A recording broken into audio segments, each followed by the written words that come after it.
Hi friends, network மார்க்கெட்டிங்கில் உங்கள் ஃப்ரெண்டுக்கு approach பண்ணி ப்ரெசன்டேஷன் பண்ணுறீங்க. நீங்கள் பண்ண ப்ரெசன்டேஷன் அவருக்கு ரொம்பவும் பிடிச்சி போச்சு. ஆனால் ஒரு சில நெகட்டிவ் கொஸ்டின் கேட்கும்போது உங்களால் அந்த கொஸ்டினுக்கு கரெக்டாக கிளியரன்ஸ் கொடுக்க முடியாதனால தான் உங்கள் டீம் இன்னமும் டெவலப் ஆகாமல் இருக்குது. அதனால நெட்வொர்க் மார்க்கெட்டிங்கில் மேஜராக கேட்கக்கூடிய டவுட்ஸ் என்ன, அது மாதிரி உங்கள் ஃப்ரெண்டு உங்ககிட்ட கேட்டால் அந்த டவுட்டை நீங்கள் எப்படி கிளியர் பண்ணணும், இதை பற்றி தெரிஞ்சுக்கணும்னா இந்த வீடியோவை ஃபுல்லாக பாருங்கள். அதுக்கு முன்னாடி நம்ம சேனலுக்கு சப்ஸ்கிரைப் பண்ணி பக்கத்தில் உள்ள பெல் ஐக்கனை கிளிக் பண்ணி வச்சுக்கோங்க. இதில் first one, MLM is legal R not. நிறைய பேருக்கு MLMங்கிற பேரை கேட்டாலே பயம் வரதுக்கு காரணம் அவங்களுக்கு MLMக்கும் பிரமிட் ஸ்கீமுக்கும் உள்ள டிஃப்ரென்ஸ் தெரியாமல் இருக்கிறனால தான். நிறைய நெட்வொர்க் மார்க்கெட்டர்ஸ்க்கு இந்த கேள்விக்கு கரெக்டாக பதில் சொல்ல தெரியாதனால தான் இந்தியன் பீப்புளுக்கு MLM இண்டஸ்ட்ரிங்கிறது ஒரு தப்பான இண்டஸ்ட்ரிங்கிற மைண்ட் செட்டுக்கு போயிடுறாங்க. இதனால தான் நம்ம யாருக்கும் டீம் க்ரோத் ஆக மாட்டேங்குது. இந்தியாவில் MLMங்கிறது லீகல் தான், ஆனால் பிரமிட் ஸ்கீம்ங்கிற ஒரு விஷயந்தான் இல்லீகல். எப்படின்னா, நீங்கள் ஒரு 10,000 பே பண்ணி நெட்வொர்க் மார்க்கெட்டிங் இண்டஸ்ட்ரியில் ஜாயின் பண்ணுறீங்க. நீங்கள் பே பண்ண அமௌண்ட்டுக்கு கரெக்டாக உங்கள் கையில் ப்ராடக்ட்டோ சர்வீஸோ வந்ததுன்னா அது லீகல். அதே நீங்கள் பே பண்ண அமௌண்ட்டுக்கு எந்த ஒரு ப்ராடக்ட்டும் சர்வீஸும் வராமல் வெறும் மணி சர்க்குலேஷன் மூலமாக அந்த கம்பெனி ரன் பண்ணிட்டு இருந்தாங்கன்னா அது direct selling guidelines 2016 prize chit and money circulation scheme act 1978 படி இல்லீகல். இது மட்டும் இல்லாமல் உங்கள் கம்பெனி இந்த PPP மெத்தட் படி ரன் ஆகுதான்னு ஃபஸ்ட்டு பாருங்கள். அதாவது பிளான் ப்ராடக்ட்ஸ் ப்ரொமோட்டர்ஸ்.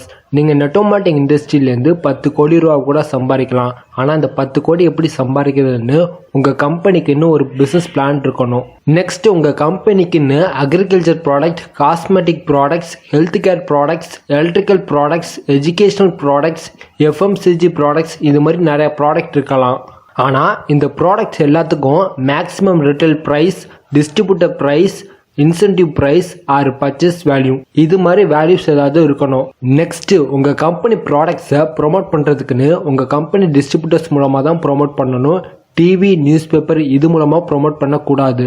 இந்த PPP மெத்தடில் உங்கள் கம்பெனி எலிஜிபிள் ஆயிருந்ததுன்னா உங்கள் கம்பெனி லீகல். நெக்ஸ்ட்டு, உங்கள் ஃப்ரெண்டுக்கிட்ட உங்கள் கம்பெனி சர்டிஃபிகேட்ஸ் பற்றி, உங்கள் கம்பெனி ரிஜிஸ்ட்ரேஷன் நம்பர் பற்றி, உங்கள் கம்பெனி பேன் கார்டு நம்பர் பற்றி இதெல்லாம் பற்றி எக்ஸ்பிளைன் பண்ணுங்கள். அப்போ தான் அவருக்கு நெட்வொர்க் மார்க்கெட்டிங்கிறது ஒரு ஸ்கேம் கிடையாது, லீகல் தான் புரிய வரும். ISO certificate. இந்த சர்டிஃபிகேட் வாங்கணும்னா ஒரு கம்பெனி ப்ராடக்ட் ஸ்டாண்டர்டாக இருக்கணும். ஒரு கம்பெனி எந்த ஒரு பிளாக் மார்க்கும் இல்லாமல் 5 வருஷம் ரன் ஆகிருக்கணும். இந்த சர்டிஃபிகேட் பற்றி எல்லாருக்கும் தெரியும், ஆனால் IDSA சர்டிஃபிகேட் பற்றி தெரியாது. அதாவது இந்தியன் டைரக்ட் செல்லிங் அசோசியேஷன். இந்த சர்டிஃபிகேட்டை ஒரு கம்பெனி வாங்கணும்னா அதுக்கு ஃபஸ்ட்டு அந்த கம்பெனி ISO சர்டிஃபிகேட் வாங்கியிருக்கணும். இந்த கம்பெனி ப்ராடக்ட்ஸ் எல்லாமே ஸ்டாண்டர்டுன்னு மினிமம் இந்தியாவில் உள்ள 5 ஸ்டேட்டாவது அத்தாரிட்டி கொடுத்துருக்கணும். இந்த கம்பெனி மினிமம் 1 மந்த்துக்கு 250 crores டர்ன் ஓவர் பண்ணணும். இந்த சர்டிஃபிகேட்டோட பெனிஃபிட் என்னன்னா, ஒருவேளை அந்த கம்பெனி ஓனரால் அந்த கம்பெனியை ரன் பண்ண முடியலன்னா இந்தியன் கவர்மெண்ட் எடுத்து ரன் பண்ண ஸ்டார்ட் பண்ணும். நம்ம சின்ன பையனாக இருந்திருக்கும் போது ஹச்சின்னு ஒரு சிம்மை கேள்விப்பட்டிருப்போம். ஆக்சுவலாக இது வந்து இங்கிலாந்து கம்பெனி. இங்கிலாந்து கவர்மெண்ட் கிட்ட IDSA சர்டிஃபிகேட் மாதிரி ஒரு சர்டிஃபிகேட் வாங்கி வச்சுருந்தாங்க. திடீர்னு இந்த கம்பெனி லாஸ் ஆனதுனால இங்கிலாந்து கவர்மெண்ட் இந்த கம்பெனியை ஹச்சின்ற நேமை ரிமூவ் பண்ணிவிட்டு கம்பெனியை டேக் ஓவர் பண்ணி ரன் பண்ண ஸ்டார்ட் பண்ணாங்க. ஆக்சுவலாக இந்த ஹச்சின்ற சிம்மை தான் நம்ம இன்றைக்கி வோடஃபோனாக யூஸ் பண்ணிகிட்டு இருக்கோம். திடீர்னு உங்கள் கம்பெனி லாஸில் ரன் ஆகிட்டு இருந்ததுன்னா இந்த கம்பெனியை இந்தியன் கவர்மெண்ட் ரன் பண்ண ஸ்டார்ட் பண்ணும். நெக்ஸ்ட்டு, WFDSA, அதாவது world federation direct selling association. இந்த சர்டிஃபிகேட் ஒரு கம்பெனி வாங்கணும்னா அதுக்கு ISO சர்டிஃபிகேட், IDSA சர்டிஃபிகேட் வாங்கியிருக்கணும். இந்த சர்டிஃபிகேட்டோட பெனிஃபிட் என்னன்னா, உங்கள் கம்பெனி பிரான்ச்சை வேர்ல்டில் எங்கே வேணாலும் ஓப்பன் பண்ணி ரன் பண்ணலாம். இன்னைக்கு எத்தனையோ ஃபாரின் நெட்வொர்க் மார்க்கெட்டிங் இண்டஸ்ட்ரி இந்தியாவுக்குள்ளே அதிகமாக இருக்குது. இதுக்கு ரீசன் இந்த WFDSAன்ற சர்டிஃபிகேட் தான் முக்கியமான ரீசன். இப்போ பார்த்த இந்த சர்டிஃபிகேட்ஸ் எதுவுமே உங்கள் கம்பெனிக்கு இல்லைன்னா உங்கள் கம்பெனி ப்ராடக்ட்ஸ்க்குன்னு தனியாக ஒரு சர்டிஃபிகேட் வாங்கியிருப்பாங்க. அதாவது KVQA, FSSAI இது மாதிரி சர்டிஃபிகேட் இருந்ததுன்னா அதை பற்றி எக்ஸ்பிளைன் பண்ணுங்கள். இந்த சர்டிஃபிகேட்டும் உங்கள் கம்பெனியில் இல்லைன்னா உங்கள் கம்பெனி கவர்மெண்ட்டில் ரிஜிஸ்ட்ரேஷன் ஆகிருக்கும் போது ரிஜிஸ்ட்ரேஷன் நம்பர் கொடுத்துருப்பாங்க. அப்படி ரிஜிஸ்ட்ரேஷன் பண்ணியிருந்தாங்கன்னா மந்த்லி டேக்ஸ் பே பண்ணணும். அப்போது பேன் கார்டு வேணும். உங்கள் கம்பெனி பேன் கார்டு நம்பரை கூகுளில் போட்டு சர்ச் பண்ணி காட்டினீங்கன்னா உங்கள் கம்பெனி டீட்டெயில்ஸ் எல்லாமே வரும். இப்போது இந்த கம்பெனி கவர்மெண்ட்டில் ரிஜிஸ்ட்ரேஷன் ஆயிருக்குன்னு ஒரு பாசிட்டிவ் தாட் உங்கள் ஃப்ரெண்டுக்கு வரும். இந்த விஷயத்த ஒரு சில அதிநவீன புத்திசாலிங்க நம்ப மாட்டாங்க. அவங்கக்கிட்ட நீங்கள் எந்த மாதிரி எக்ஸ்பிளைன் பண்ணணும்னா, ஒரு பேன் கார்டு நம்பர் இது மாதிரி தான் இருக்கும். இந்த பேன் நம்பரில் 4th லெட்டரை நீங்கள் நோட் பண்ணுங்கள். 4th லெட்டர் Cயில் ஆரம்பிச்சதுன்னா இது ஒரு கம்பெனியோட பேன் கார்டு. அதே Pயில் ஆரம்பிச்சதுன்னா இது ஒரு பர்சனல் நபரோட பேன் கார்டு.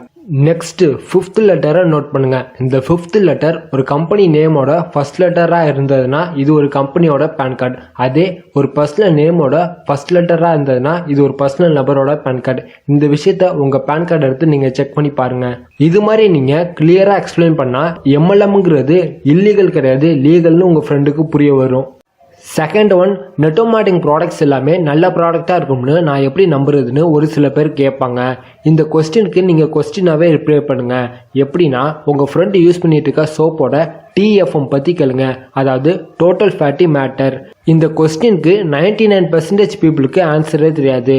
நம்ம சோப்பை நம்ம 2 விதமாக பிரிக்கலாம், bathing bar soap, toilet soap. நம்ம மேக்ஸிமம் இந்த டாய்லெட் சோப்பை தான் யூஸ் பண்ணுவோம். இந்த டாய்லெட் சோப்பை நம்ம 3 விதமாக பிரிக்கலாம், great 1, great 2, great 3.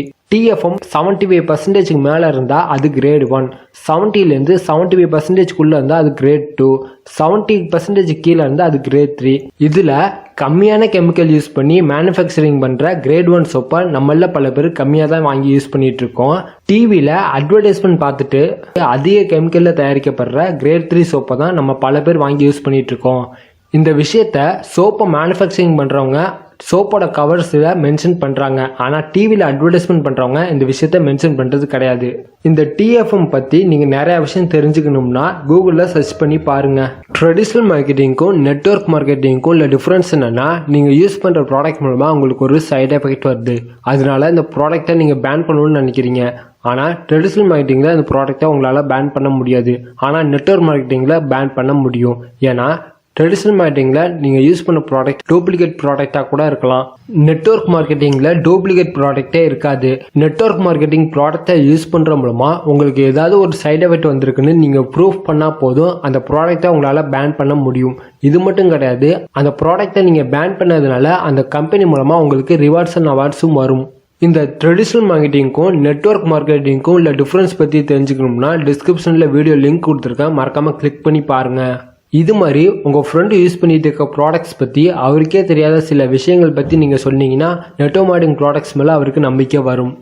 Third one, network மார்க்கெட்டிங்கில் மேலே உள்ளவங்க மட்டும்தான் சம்பாதிப்பாங்க, கீழே உள்ளவங்க சம்பாதிக்க மாட்டாங்க. இது மாதிரி ஒரு சில பேர் டவுட் கேட்பாங்க. இந்த டவுட்டுக்கு ஒரு கம்பெனியில் 10 பேர் ஒர்க் பண்ணிட்டு இருக்காங்க. இந்த 10 பேர் இன்கம்மை ஆட் பண்ணி வர அமௌண்ட்டை விட அந்த கம்பெனி ஓனர் தான் அதிகமாக சம்பாதிச்சிட்டு இருப்பாரு.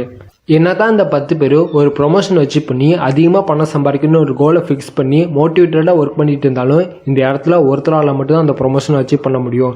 மிச்சம் இருக்க 9% ப்ரொமோஷன் ஒரு கொஸ்டின் மார்க்காக தான் இருக்கும்.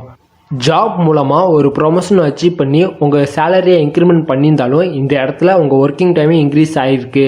அப்போது உங்கள் ஃபேமிலிக்கு அண்ட் ஃப்ரெண்ட்ஸ் கூட டைம் ஸ்பெண்ட் பண்ணி ஒரு ஹாப்பியாக லைஃப் வாழ்றதுக்கு பதிலாக இந்த ப்ரொமோஷன் மூலமாக ஒரு ரேட் ரேஸ் லைஃப்பை தான் வாழ ஸ்டார்ட் பண்ணுறீங்க. ஆனால் நெட்வொர்க் மார்க்கெட்டிங்கில் புதுசாக ஜாயின் பண்ணுற ஒருத்தர் ஸ்டார்டிங்கில் அதிகமாக ஒர்க் பண்ணி கம்மியாக தான் பணம் சம்பாதிப்பார். போக போக லெவல் அச்சீவ் பண்ணுற மூலமாக அவருடைய ஒர்க்கிங் டைம் கம்மியாகி இன்கம் ஜாஸ்தியாகும். எப்படின்னா, உங்கள் டீமில் இப்போ 100 பேர் இருக்காங்க. இந்த 100 பேரும் ஒரு நாளைக்கு ஜஸ்ட் 1 hour மட்டும் ஒர்க் பண்ணுறாங்க. இப்போ ஒரு நாளைக்கு உங்கள் ஒர்க்கிங் ஹவர்ஸ் எவ்வளோனா 100 hours per day, அதாவது ஒரு நாளைக்கு 24 மணி நேரம் தான். உங்கள் டீம் நீங்கள் இருந்தாலும் சரி இல்லைனாலும் சரி உங்கள் டயத்தை மல்டிபிள் பண்ணி உங்களுக்கு இன்கம் தருது. இதுதான் power of network marketing. Next, network மார்க்கெட்டிங்கில் ஒருத்தர் எந்த மாதிரி ப்ரொமோஷன் அச்சீவ் பண்ணுவார்னா, உங்கள் டீமில் உங்களோட சேர்த்து இப்போ 10 பேர் இருக்காங்க. 4 பேர் ஃபர்ஸ்ட் லெவலில் இருக்காங்க, 3 பேர் செகண்ட் லெவலில் இருக்காங்க, 2 பேர் தேர்ட் லெவலில் இருக்காங்க, நீங்கள் ஒரு ஆள் 4th லெவலில் இருக்கீங்க. இந்த இடத்துல உங்கள் டீமோட ஹெல்ப் இல்லாமல் உங்களால் 5th லெவல் போக முடியாது. இந்த அப்ளைன்ஸ் 6 பேரும் சேர்ந்து டவுன்லைன்ஸ் 4 பேரையும் செகண்ட் லெவல் கொண்டு வந்துருங்க. இப்போது செகண்ட் லெவலில் இருக்கிறவங்க தேர்ட் லெவலில் வந்துடுவாங்க, தேர்ட் லெவலில் இருக்கிறவங்க 4th லெவலில் வந்துடுவாங்க, 4th லெவலில் இருக்க நீங்கள் 5th லெவல் போயிடலாம். நெட்வொர்க் மார்க்கெட்டிங்கில் நீங்கள் சக்ஸஸ் ஆகணும்னா உங்ககிட்ட இருக்கிற டவுன்லைன்ஸை லெவல் வாங்க வச்சு அவங்கள சம்பாதிக்க வச்சாலே போதும், நீங்கள் நல்லாவே சம்பாதிக்கலாம். நெட்வொர்க் மார்க்கெட்டிங்கில் நீங்கள் எவ்வளோ பேரை மீட் பண்ணாலும் சரி, அவங்க கேட்கக்கூடியது 10 காமனான கொஸ்டின்ஸ் தான். இந்த 10 காமனான கொஸ்டின்ஸ்க்கு நீங்கள் கரெக்டாக ஆன்சர் பண்ண தெரிஞ்சால் போதும், உங்கள் டீம் நல்லாவே க்ரோத் ஆகும். ரிமைனிங் கொஸ்டின்ஸை இனி ஒரு வீடியோஸில் நம்ம பார்க்கலாம். இந்த வீடியோ உங்களுக்கு பிடிச்சிருந்தா லைக் பண்ணி உங்கள் டீமுக்கு ஷேர் பண்ணி கீழே மறக்காமல் கமெண்ட் பண்ணுங்கள். என்ன நீங்கள் இன்ஸ்டாகிராமில் ஃபாலோ பண்ணுறதா இருந்தால் டிஸ்கிரிப்ஷனில் லிங்க் இருக்குது, மறக்காமல் ஃபாலோ பண்ணுங்கள்.